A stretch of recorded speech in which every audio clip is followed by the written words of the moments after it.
Shalom, salam sejahtera untuk kita semua. Saat ini kita akan mempelajari hukum Allah. Apa arti kata hukum menurut Kamus Besar Bahasa Indonesia? Hukum adalah peraturan atau adat yang dikukuhkan oleh penguasa atau pemerintah. Hukum adalah undang-undang atau peraturan untuk mengatur pergaulan hidup masyarakat. Hukum adalah patokan, kaidah atau ketentuan. Hukum adalah keputusan yang ditetapkan oleh hakim.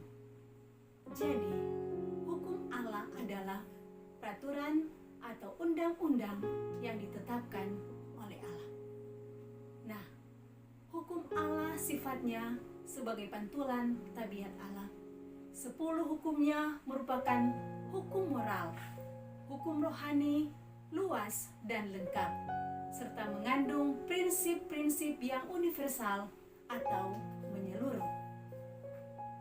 Hukum Allah sebagai pantulan tabiat daripada pemberi hukum itu.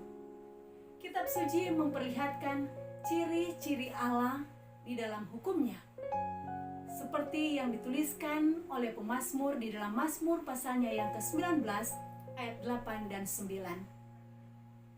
Taurat Tuhan itu sempurna dan perintah Tuhan itu murni. Sama seperti pemberi hukum yaitu Allah adalah sempurna.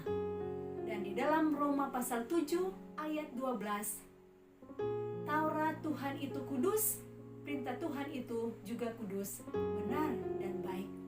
Bahkan lebih jauh, pemazmur mengatakan di dalam Mazmur 119 ayat 151, 152 dan juga ayat 172 bahwa perintah Tuhan itu benar adanya. Hukum Allah sebagai hukum moral. 10 hukum yang diberikan Tuhan menjelaskan pola tingkah laku Tuhan bagi umat manusia.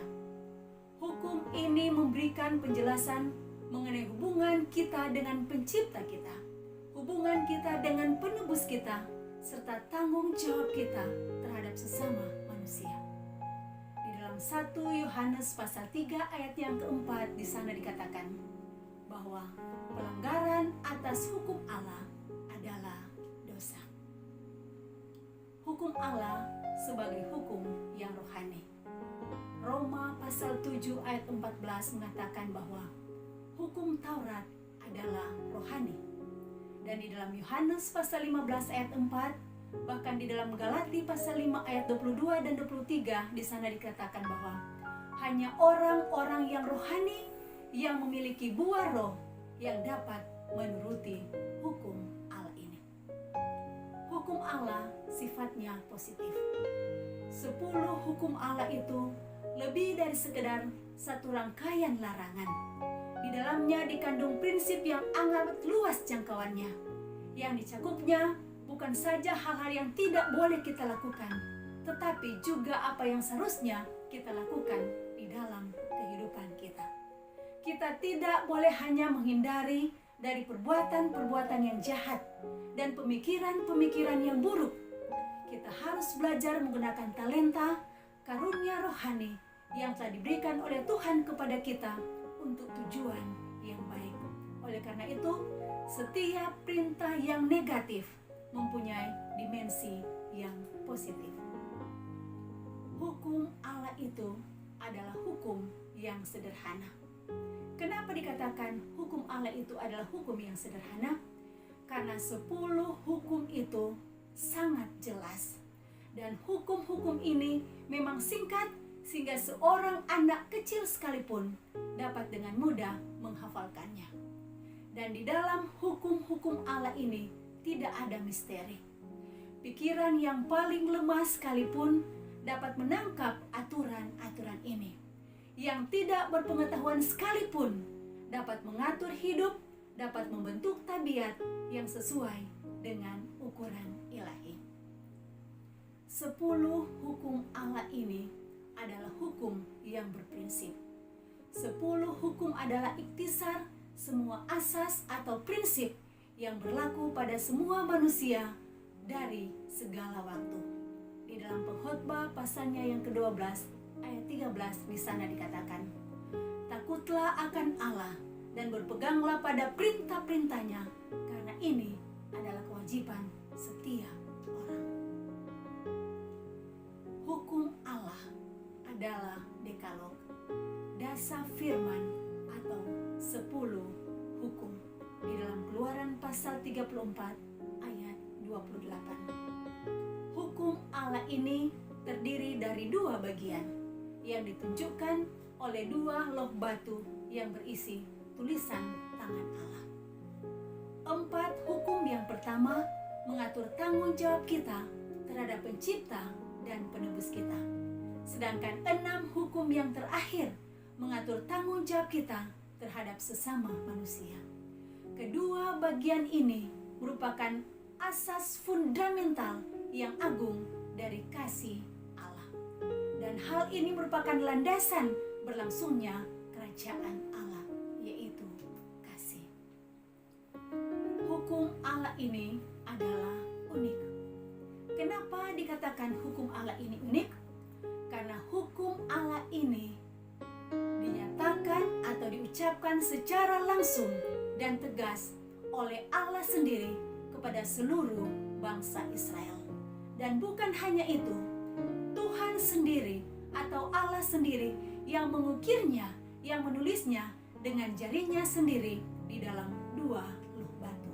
Luar biasa, Allah sendiri yang melakukannya.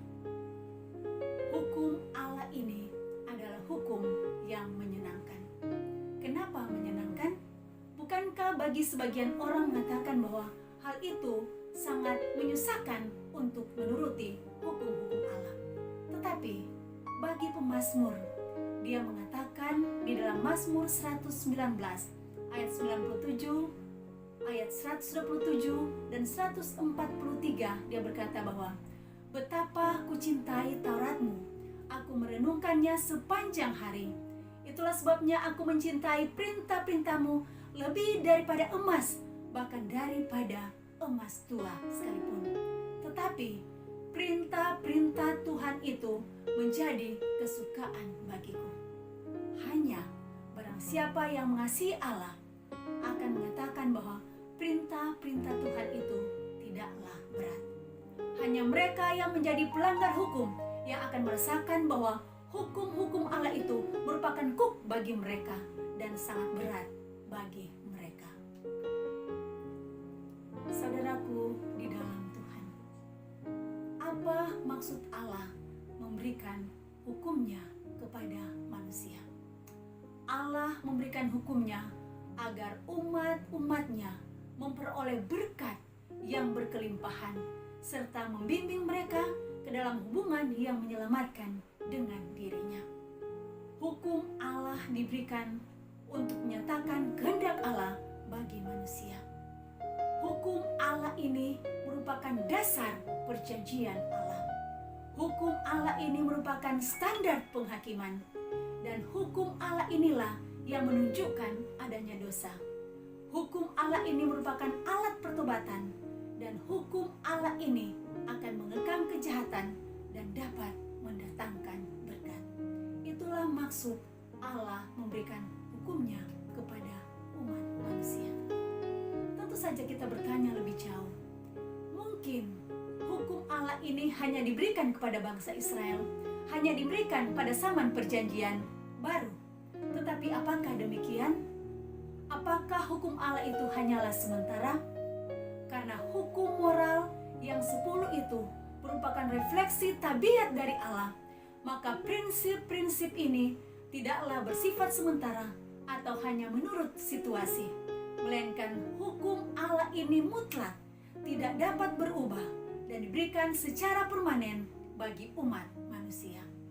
Orang-orang Kristen dari zaman ke zaman mengukuhkan keteguhan dan kekekalan hukum Allah ini dengan kokoh membenarkan keabsahan secara terus-menerus. Mari kita lihat sejak kapan hukum Allah itu ada. Hukum sebelum Sinai. Di dalam firman Tuhan, hukum Tuhan sudah ada jauh sebelum diberikannya 10 hukum kepada bangsa Israel. Sebab kalau tidak demikian, maka sebelum Sinai tentu saja tidak ada dosa. Di dalam 1 Yohanes pasal 3 ayat 4 di sana dikatakan, sebab dosa ialah pelanggaran hukum Allah. Faktanya bahwa Lucifer dan malaikat-malaikatnya dinyatakan berdosa menjadi bukti bahwa hukum sudah ada jauh sebelum penciptaan di dalam 2 Petrus pasal 2 ayat 4. Akhirnya di zaman Adam dan Hawa, mereka melanggar hukum Allah dan mereka dikatakan mereka berbuat dosa. Di dalam Roma pasal 5 ayatnya yang ke-12 di sana dikatakan, pelanggaran yang dilakukan mereka membuat dosa dikenal di keturunan umat manusia. Bagaimana dengan hukum ketika ada di Sinai? Allah sendiri yang mengucapkan hukumnya yang didengar oleh seluruh bangsa Israel. Bagaimana dengan hukum sebelum kedatangan Kristus yang kedua kali? Alkitab menunjukkan bahwa hukum Tuhan menjadi sasaran utama setan yang dilancarkan untuk mencapai klimaksnya persis mendahului kedatangan Kristus yang kedua kali. Bagaimana dengan orang-orang saleh? Orang-orang saleh akan mempertahankan hukum itu. Bagaimana dengan orang-orang yang tidak menurut hukum? Orang-orang yang tidak menurut hukum akan ditimpa ke-7 malapetaka, dan itu akan dilakukan oleh Allah sendiri. Maka jelaslah sama seperti yang dikatakan di dalam Wahyu pasalnya yang ke-11 ayatnya yang ke-18. Waktu penghakiman terakhir yang dilakukan Allah di atas dunia ini, hukum Allah sebagai ukuran penghakiman. Saudaraku yang saya kasihi di dalam Tuhan kita Yesus Kristus, tidak ada orang yang dapat memperoleh keselamatan dengan usahanya yang baik. Penurutan adalah buah keselamatan di dalam Kristus. Yesus Kristus sendiri menghayati suatu kehidupan penurutan dengan kasih. Ia menekankan bahwa pengikut-pengikutnya harus menjadi pemelihara hukum. Di dalam Matius pasal 19 ayat 17 dikatakan, jikalau engkau ingin masuk ke dalam hidup, turutilah segala perintah Allah. Dan ada satu lagi bukti bagaimana Kristus menghormati hukum-hukum Bapanya. Di dalam Yohanes pasal 14 ayat 15 di sana dikatakan, jikalau kamu mengasihi aku, kamu akan menuruti segala perintah-perintahku. Kalau kita mengaku sebagai orang Kristen, sebagai pengikut Kristus, kita akan meneladani apa yang dilakukan oleh Yesus, menghormati perintah Bapanya. Kalau kita mengaku mengasihi Tuhan, turutilah perintah Tuhan. Kalau kita ingin hidup kekal, turutilah perintah Tuhan. Tuhan kiranya memberkati kita semua.